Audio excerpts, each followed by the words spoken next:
Olá, irmãos. Hoje nós vamos começar os nossos estudos no livro de Levítico. O dia de hoje, na aula de hoje, nós vamos fazer somente uma introdução. Nós não vamos ler nenhum capítulo, nem nada. Nós só vamos recuperar um pouco do contexto histórico, quando o livro foi escrito, onde ele está na Bíblia. Nós vamos nos recordar também do tabernáculo. O tabernáculo nós vamos ver durante o livro que ele é muito importante para a gente entender o que está acontecendo, né? Os rituais que acontecem ali em Levítico, eles acontecem todos no tabernáculo. Então é importante a gente ter uma noção do tabernáculo para a gente poder se orientar, para a gente poder imaginar o que está acontecendo. Então a gente vai olhar o tabernáculo e algumas coisinhas mais. Um pouco da estrutura do livro e tal, mas basicamente é isso. Mas então tá, o livro de Levítico. Por que Levítico?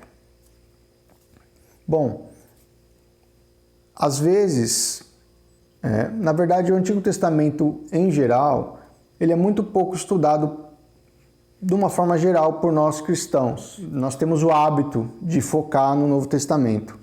E aí a gente acaba deixando muitas vezes o Antigo Testamento de lado.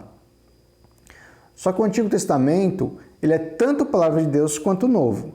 Então a gente precisa também das lições do Antigo Testamento, né? Tudo o que aconteceu com Jesus estava prefigurado no Antigo, e os apóstolos, depois que Jesus morreu, ressuscitou, eles passaram a reinterpretar tudo que estava na lei à luz do que aconteceu com Jesus.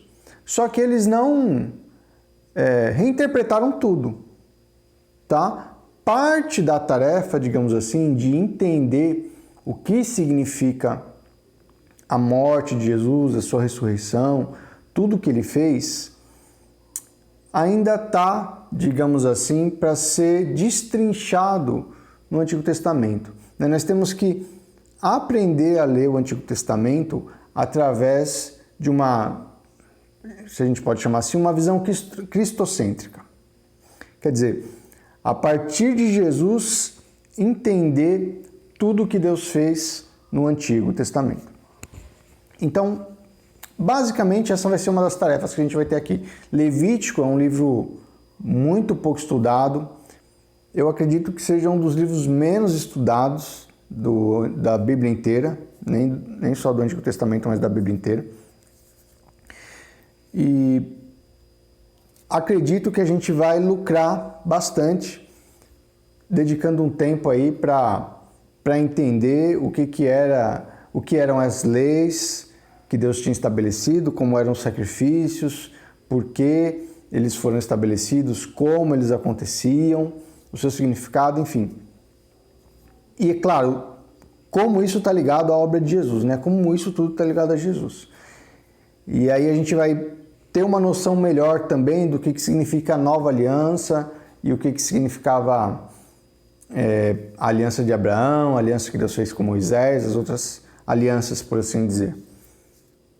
O livro de Levítico, por causa do seu nome, a primeira coisa que eu quero que os irmãos tenham em mente é que ele não tem tanto a ver com os levitas. Tá? Os levitas, eles eram uma das tribos de Israel.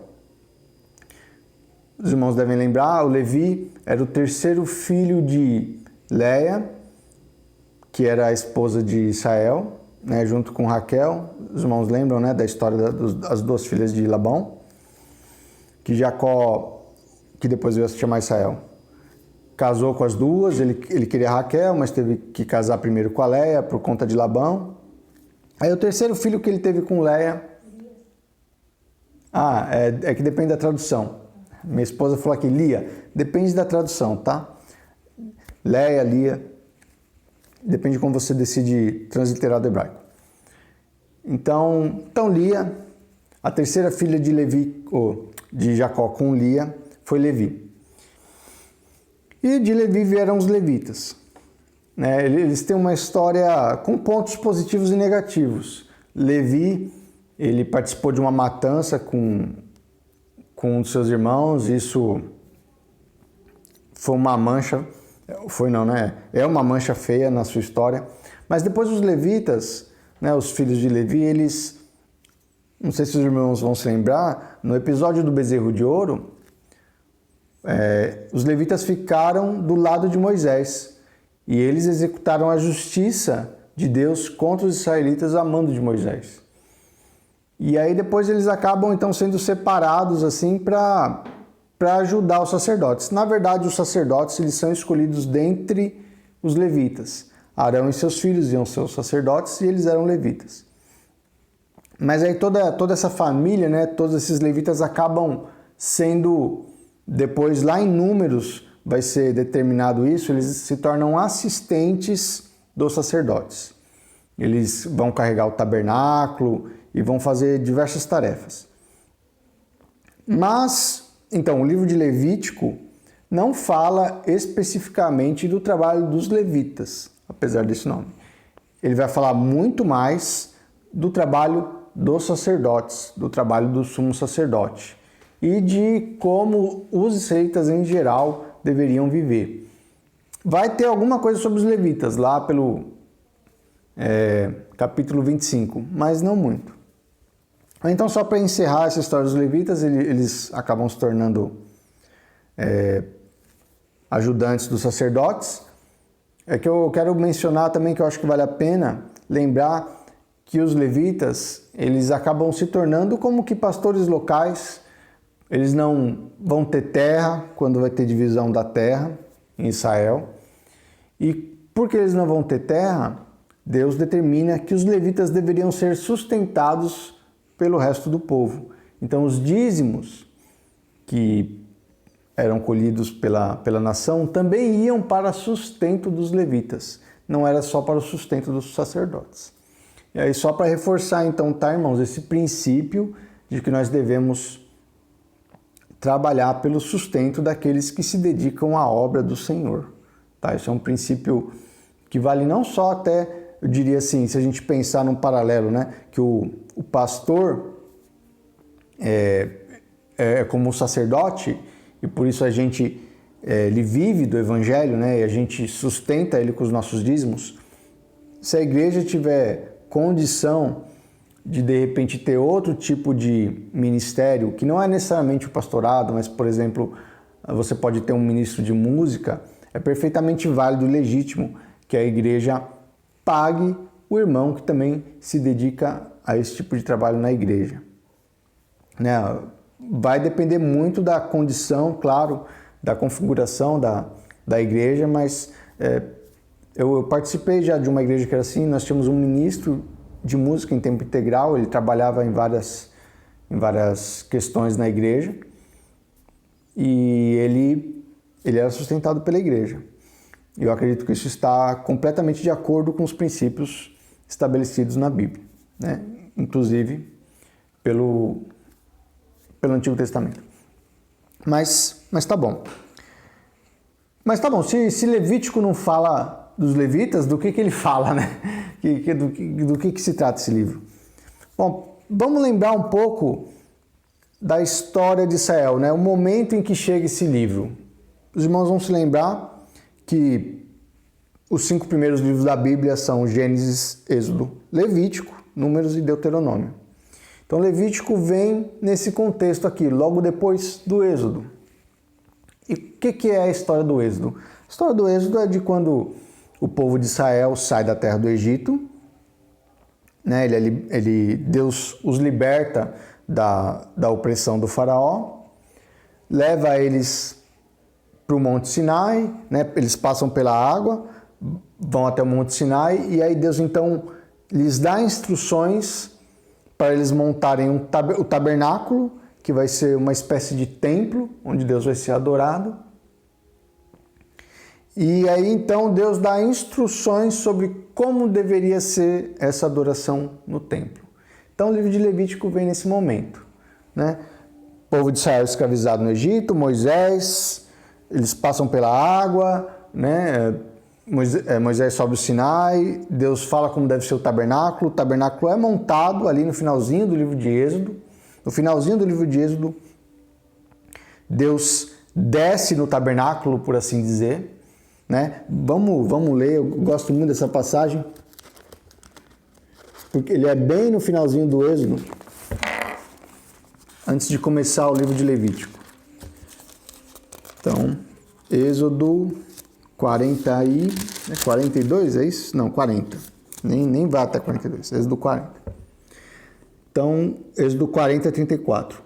Então a nuvem cobriu a tenda da revelação, e a glória do Senhor encheu o tabernáculo. De maneira que Moisés não podia entrar na tenda da revelação, pois a nuvem repousava sobre ela, e a glória do Senhor encheu o tabernáculo. Quando a nuvem se levantava de cima do tabernáculo, os israelitas partiam, avançando em suas jornadas. Se a nuvem, porém, não se levantava, eles não partiam até o dia em que ela se levantasse, porque a nuvem do Senhor estava sobre o tabernáculo de dia, e o fogo aparecia sobre ele de noite, diante dos olhos de toda a casa de Israel, em todas as suas jornadas.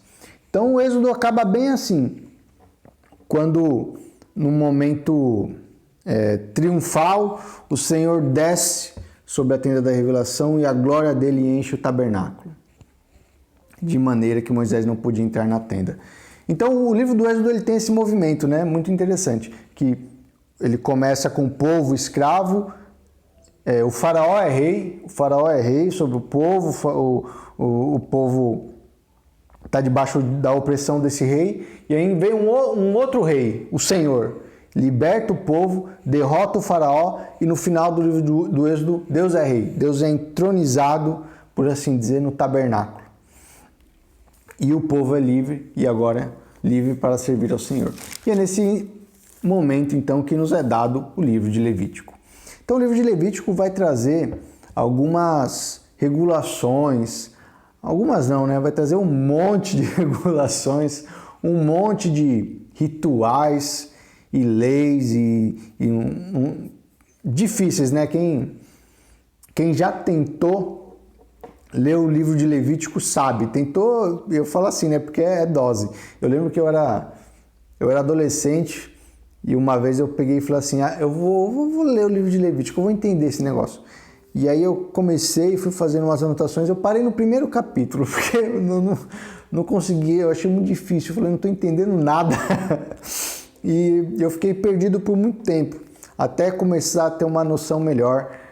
E eu espero poder ajudar os irmãos que estiverem com essa dificuldade também aí a ter um melhor entendimento. Mas, então, é um livro muito difícil, é um livro com muitos detalhes, né, com muitas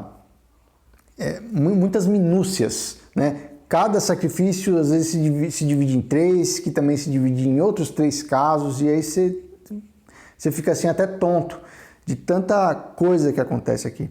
E aí você fica assim, poxa, mas o que está acontecendo? Por que é tão difícil? Né? Quer dizer, Deus chegou perto, vamos lembrar, Deus chegou perto, Deus desceu sobre o tabernáculo, e agora com esse Deus aqui e tal, eu de repente até gostaria de me chegar perto dele, mas tem tanta lei, tem tanta regulação, o que está acontecendo? Bom, para a gente lembrar, ou para a gente ter dizendo melhor, para a gente ter uma noção do que está acontecendo, a gente precisa se lembrar do Jardim do Éden e do tabernáculo, ou melhor dizendo, do paralelo que existe entre o Jardim do Éden e o tabernáculo. Então, por quê? Porque na história do jardim, o homem foi expulso da presença de Deus. O homem pecou no jardim e Deus o expulsou da sua presença. Então nós perdemos esse acesso que nós tínhamos a Deus. Agora, de uma maneira muito especial, Deus está voltando a dar um pouco mais de acesso a Ele. Quer dizer, a gente acabou de ler que a glória de Deus desceu ali no tabernáculo. Então é como se Deus estivesse ali no tabernáculo. E pensa nisso, imagina essa cena, você está do lado de fora dessa tenda, né? Tabernáculo significa tenda, o tabernáculo era uma tenda. Então você está do lado de fora ali olhando e a glória de Deus desce. E você está ali, Deus está ali na sua frente, sabe? Você só está separado dele por algumas cortinas. Então Deus chegou muito perto. Nós estamos muito parecidos numa posição na qual Adão estava, né? Abraão recebe anjos, né? Vem até ele recebe, eles comem juntos, mas desse jeito, com a glória do Senhor descendo assim, e o povo todo, né? Não é um homem, não é uma família, é o povo todo está ali perto da glória do Senhor. É realmente um momento histórico na história do mundo, né? Um momento ímpar na história do mundo. Então, esse momento que o tabernáculo é erguido, ele traz de uma maneira forte, de uma maneira especial, esse retorno do encontro do homem com o Senhor. Mas tem mais do que isso.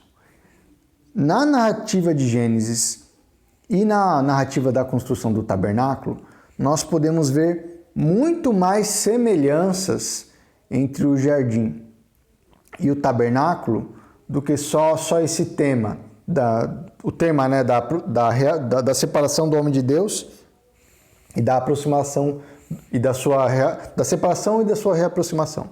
Tem muito mais coisas, mas para a gente poder perceber isso, a gente precisa ter uma noção do tabernáculo. Então nós vamos agora fazer uma breve revisão de um mínimo do que a gente precisa para entender o tabernáculo. Bom, na sua tela você deve estar vendo um diagrama. Eu pedi para a Cíntia fazer esse desenho. É um desenho bem rude. E eu queria que fosse mesmo um desenho bem rude. Se você fizer uma pesquisa pelo tabernáculo na internet, você vai ver desenhos bonitinhos, coloridos e mais elaborados do que era o tabernáculo. Mas eu quero que você pense nesse diagrama, porque esse diagrama ele é simples. Eu quero que você seja capaz de se lembrar de um mínimo da estrutura do tabernáculo, para a gente poder conversar sobre ele enquanto a gente estuda Levítico, e você ter um esquema das coisas principais a respeito dele, tá bom? Então vamos lá. O tabernáculo, ele era basicamente um retângulo com uma entrada voltada pelo lado do Oriente, aí à sua direita da tela.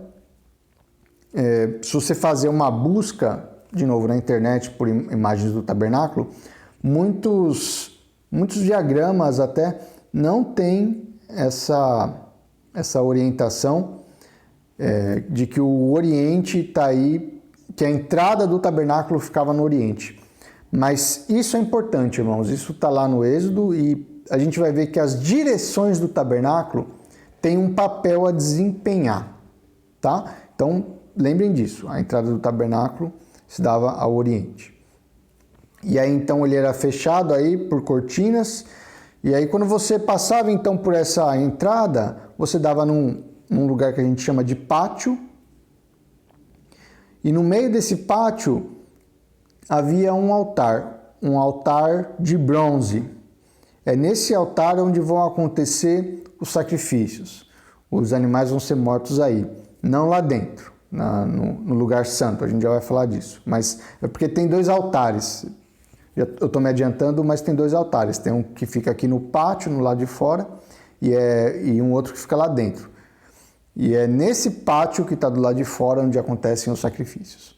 Bom, do lado do altar de bronze, havia uma pia com água para você lavar suas mãos, né? Depois que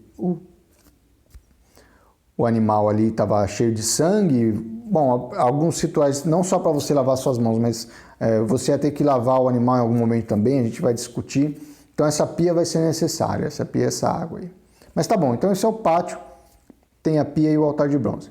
Se você andasse mais para frente, você ia então chegar na tenda propriamente dita, né? Nesse pátio, ele ficava a céu aberto, tá? Então ele era um lugar aberto. Mais para frente é que você ia ter mesmo uma tenda, assim, né? Fechada, com teto. E aí você ia entrar dentro dessa tenda. Ou não, Você só ia entrar dentro dessa tenda se você fosse sacerdote. O israelita que não fosse um sacerdote não podia entrar dentro dessa tenda. Essa tenda era chamada de o lugar santo. Esse é o lugar santo do santuário, do tabernáculo. Então, se você fosse sacerdote, você ia poder entrar lá dentro. Então, você sendo sacerdote, entrando lá dentro, você ia dar de cara com outro altar. É o altar do incenso. Nesse altar era queimado incenso. E à sua direita, você ia ver uma mesa com pães em cima. Dependendo da sua tradução da Bíblia, é chamada de pães da presença ou pães da proposição. Mas isso não importa agora. O que importa é saber que à sua direita tem uma mesa com pães. À sua esquerda, você ia ver um candelabro com 7 braços. É a famosa menorá. Tá? Era o candelabro que iluminava essa tenda por dentro. Então tá, esse é o lugar santo. Agora, depois do altar do incenso, havia ainda um outro compartimento, uma outra seção. E esse era o chamado Santo dos Santos, ou, dependendo da sua tradução, lugar santíssimo. Eu acho que Santo dos Santos é uma tradução mais apropriada, a gente vai chamar esse lugar assim nesse curso. Então é o Santo dos Santos. Agora, no Santo dos Santos, nem mesmo os sacerdotes podiam entrar.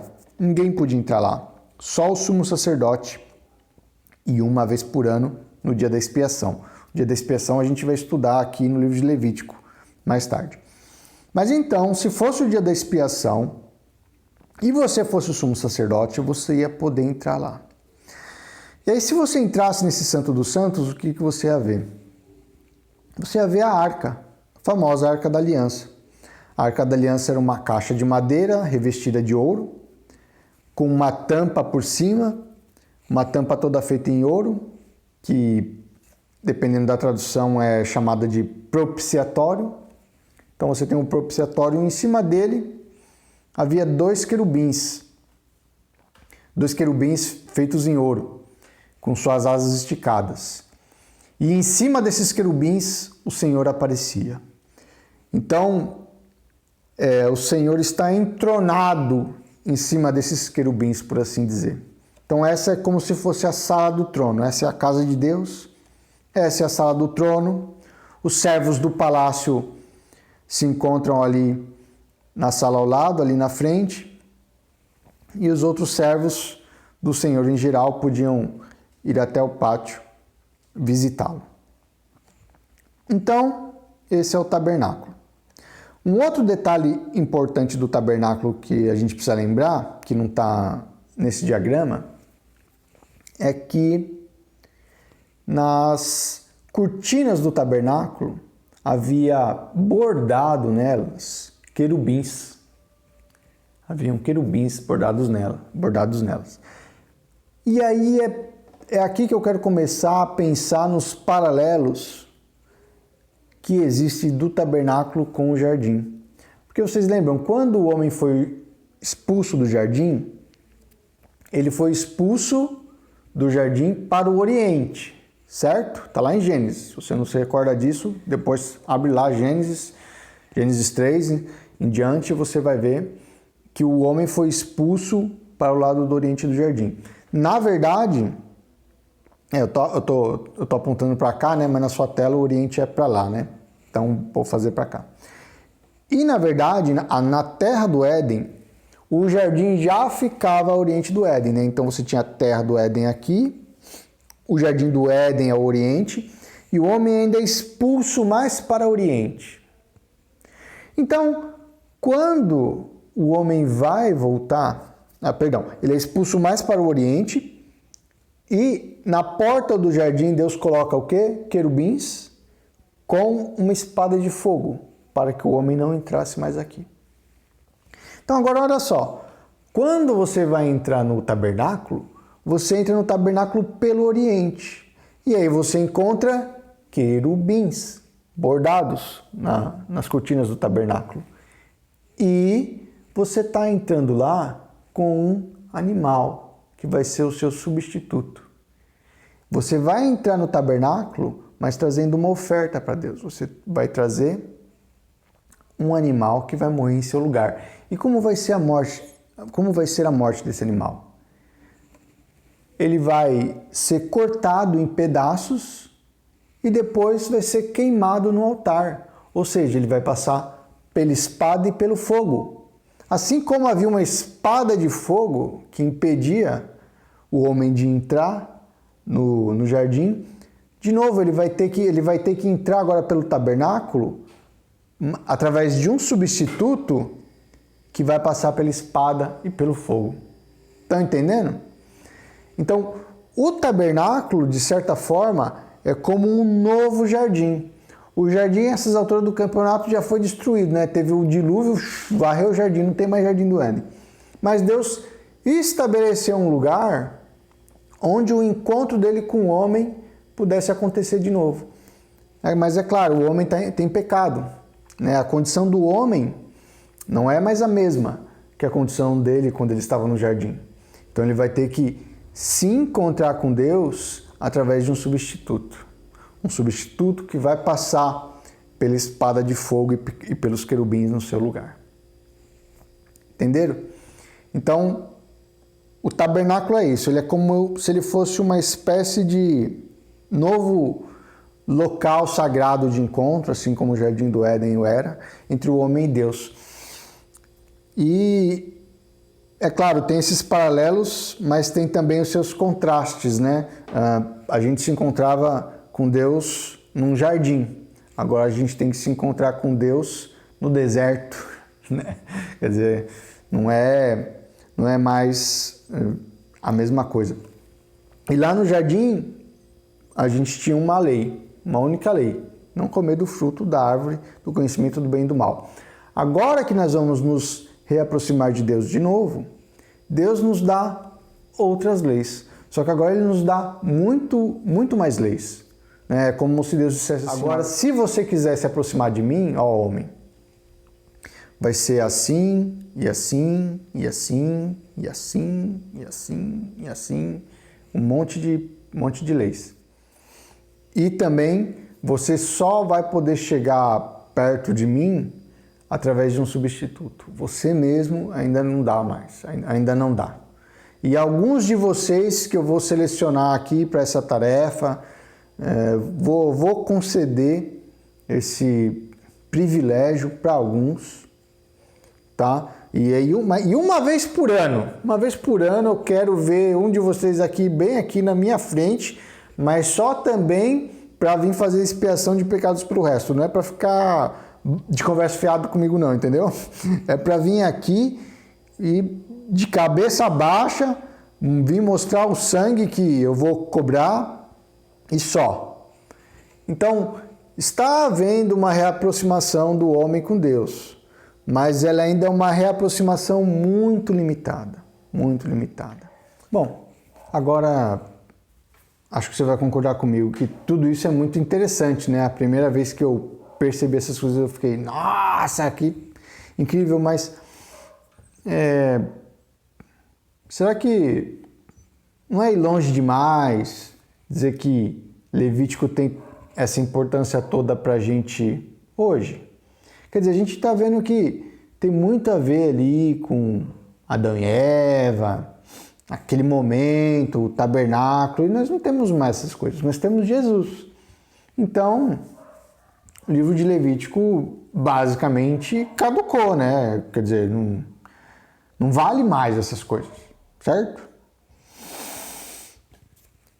Não é bem assim, meus irmãos. A gente não costuma lembrar, mas o segundo maior mandamento, por exemplo, qual que era? Amar o teu próximo como a ti mesmo, certo?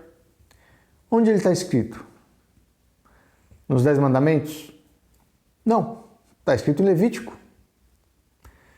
Ou então o apóstolo Pedro, em 1 Pedro, ele diz assim: sejam santos porque eu sou santo. Ele está citando Levítico. Então, é um pouco mais complicado do que só a gente não cumpre mais, caducou, não tem importância. Não, tem importância sim. O que a gente vai acabar percebendo, e que a gente vai ter que discernir, é que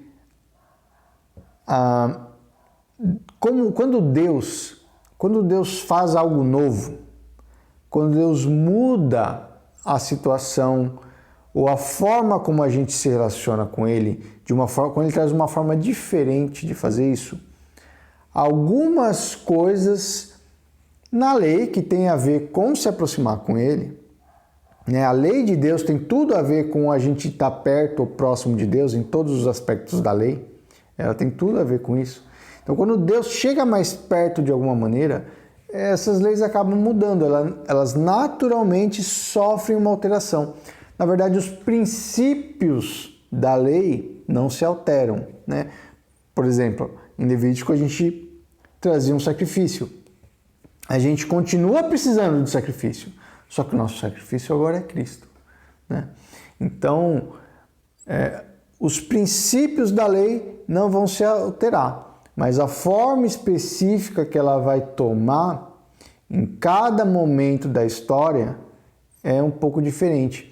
E isso a gente pode perceber não só no Novo Testamento, tá? Isso não é coisa de cristão, por assim dizer. Isso acontece em todo o Antigo Testamento. Isso é o modo como Deus sempre trabalhou, até mesmo antes de Cristo. Por exemplo, Abraão, ele podia sacrificar onde ele quisesse, né? A gente lembra da história de Abraão, que ele ia para uma terra, para um lugar novo, ia lá, montava um altar de pedras e sacrificava. Depois ia para outro lugar, montava outro altar de pedras e sacrificava. No livro de Levítico, Deus agora vai falar que não pode ter sacrifício em outro lugar que não no tabernáculo. Então, era pecado, melhor dizendo, né? Era pecado Abraão sacrificar fora do tabernáculo? Não. Mas aí Deus fez algo novo. Deus mudou a forma como o homem se relacionava com ele, chegando mais perto do homem. E aí mudou a forma como esses sacrifícios deveriam ser oferecidos. E depois vai haver mais mudanças. Depois do tabernáculo, nós vamos ter o templo. Deus vai trabalhando ao longo da história e Deus vai sempre fazendo algo novo, até que chegue em Jesus. E algo completamente novo acontece, né? Mas os princípios permanecem. Por isso, Levítico tem importância, sim. E por isso, o Novo Testamento vai citar Levítico como tendo autoridade para nós hoje. Tá bom? Legal. Mal posso esperar para começar, mas eu quero falar agora um pouco com vocês sobre como vão ser as aulas. Elas devem durar, a gente deve ter mais ou menos umas 12 aulas, então elas vão durar mais ou menos 3 meses. E eu vou estar passando para vocês que capítulos vocês devem estar estudando. O ideal, gente, é que vocês leiam Levítico inteiro, tá? Quantas vezes vocês conseguirem, porque assim, é um livro complicado, ele é complexo, ele tem pouca história, né? Ele tem, acho que uma história, um pouco de história no capítulo 10 e a outra acho que está no capítulo 20, mas o resto são leis. Então ele é um livro difícil, um livro cansativo e fácil de você se perder.